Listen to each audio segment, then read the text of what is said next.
Have you ever felt like you're living with a stranger, someone you once knew better than yourself, but now they're just a ghost in your own home? That was my reality. My wife, the woman I had built my life with, started to disappear long before she actually packed her bags. It wasn't a sudden storm. It was a slow, silent drift. At first, I didn't see it. The late nights at work, the constant texting she'd brush off as just a friend, the way her laughter, once reserved for me, now seemed to belong to her phone screen. I told myself I was being paranoid. We were busy. Life was stressful. This was normal, right?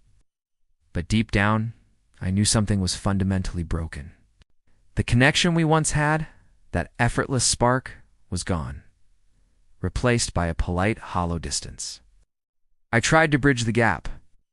I suggested date nights, weekend getaways, even just talking. But every attempt was met with a vague excuse or a weary sigh. It felt like I was knocking on a door that had been locked from the inside. She was physically present, but her heart, her emotional world, had moved out long ago. She was sharing her dreams, her fears, and her joys with someone else. I was just the roommate she forgot to say goodbye to. The day she left was quiet.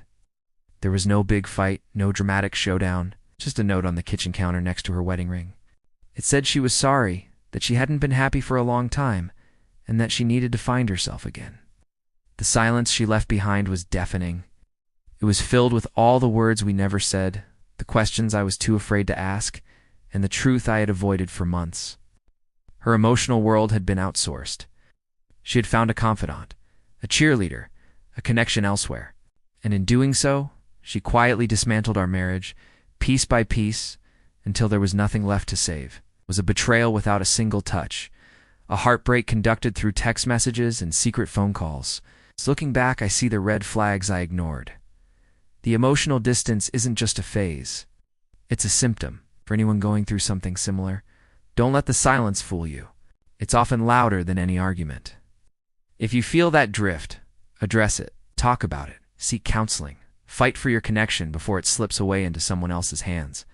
Because healing from a silent departure is one of the hardest journeys you'll ever have to take. It's a slow process, learning to rebuild trust in yourself and the world again, but it is possible. Thank you for listening to my story. If this resonated with you, please share your thoughts and consider subscribing for more stories about life and relationships.